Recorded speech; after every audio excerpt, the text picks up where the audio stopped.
नमस्कार, मैं डॉक्टर दिनेश नागपाल। तीसरे टेस्ट मैच के 5वें दिन जब ऑस्ट्रेलिया भारत के खिलाफ उतरा सिडनी के ग्राउंड में, तो सभी लोग ये मानकर चल रहे थे कि भारत के लिए मैच बचाना बहुत मुश्किल होगा।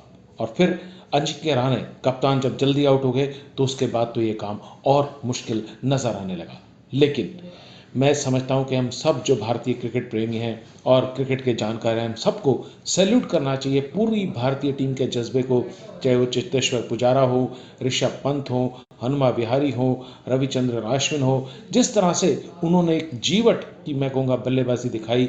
और वहाँ पर रुक कर, जैसे कि आप सब जानते हैं कि हनुमा विहारी ने 23 रन मात्र बनाए और उसके लिए उन्होंने 161 गेंदें खेली। तो आप सोच सकते हैं कि कितनी देर तक वो टिके रहे, जबकि वो हैमस्ट्रिंग से चोटग्रस्त थे, उनके पास वो पूरी तरह से दौड़ भी नहीं पा रहे थे। पर फिर भी वो वहाँ रुके रहे। और जिस तरह से रविचंद्रन अश्विन ने जो ऑस्ट्रेलियाई शॉर्ट पिच बॉलिंग का मुकाबला किया, एक दो बार उनको चोट भी आई, पर उन्होंने वो पूरी तरह से उस इम्तिहान में पास हो गए और भारत को मैच ड्रॉ करा दिया। दरअसल एक एक समय तो ऐसा लगने लगा था, जिस तरह से ऋषभ पंत खेल रहे थे, कि भारत शायद जीत की तरफ बढ़ रहा है। लेकिन शायद मैं समझता हूँ, जैसा जो ऋषभ पंत की आदत है उस तरह से वो करते हैं। He probably played a shot too many and that is why he lost his wicket. लेकिन उस तब तक भी दिक्कत नहीं थी, क्योंकि हनुमा विहारी में हम सब जानते हैं, भले वो रन धीमे बनाते हैं लेकिन विकेट पर बहुत देर तक रुक सकते हैं। तो जब तक चेतेश्वर पुजारा और हनुमा विहारी इकट्ठे थे, तब भी भारत के पास जीत का मौका था।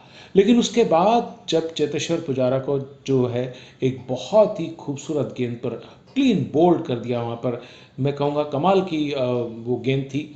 जैसे क्लीन बोल्ड हुआ, उसके बाद बहुत बड़ा जो है एक टारगेट, मैं कहूँगा मैच बचाने का, भारत के सामने आ गया। यहाँ मैं रहाणे की कप्तानी की तारीफ करना चाहूँगा। जो 5वें नंबर पर उन्होंने पंत को जिस ढंग से भेजा और पंत ने जो काउंटर अटैक किया, उससे ऑस्ट्रेलिया की जो है एकदम से, जो ऑस्ट्रेलिया के हौसले थे वो उतने बुलंद नहीं रहे, पस्त हो गए। और पिछले जो पहली पारी थी ऑस्ट्रेलिया की, उसमें ऋषभ पंत ने 2 कैच छोड़े थे। आज टिम पेन उनसे बहुत आगे बढ़ गए। टिम पेन ने ऋषभ पंत के ही 2 कैच गिराए और भी कैचेस उन्होंने गिराए। और ये प्रेशर कभी भी कर सकता है। जिस तरह से आज बैटिंग किया ऋषभ पंत ने, लोग शायद उनकी विकेट कीपिंग पर आगे भी सवाल उठाते रहेंगे, पर निश्चित तौर से ये एक बहुत अच्छी पारी उन्होंने खेली और भारत को इस मैच में उन्होंने निश्चित तौर से एक बार जीत पर पहुंचा दिया था। और बाद में जो जिस तरह से चोट लगी हुई थी, अश्विन भी पूरी तरह फिट नहीं थे, हनुमा विहारी भी पूरी तरह फिट नहीं थे, दोनों ने जो ज़बरदस्त, मैं कहूँगा, गेंदबाजी का सामना किया, वहाँ रुके बहुत लंबा समय। आप देखिए, अगर हम बात करें कि भारत के पारियों की, ऐसे ऐसे पारियां उन्होंने कब खेली हैं जब उन्होंने मैच ड्रॉ किया है।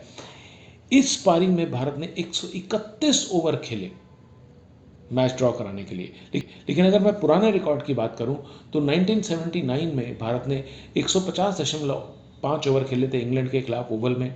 136 ओवर खेले थे 48-49 में कोलकाता में वेस्ट इंडीज़ के खिलाफ। 132 ओवर खेले थे 1958-59 में वेस्ट इंडीज़ के खिलाफ। और 131 ओवर खेले थे पाकिस्तान के खिलाफ 1989-80 में। तो आप समझ सकते हैं कि कितने लंबे समय बाद भारत ने इस तरह की ये पारी खेली।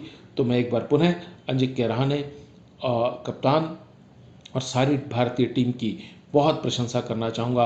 और जो उन्होंने जीवट का खेल दिखाया, उससे निश्चित तौर से हर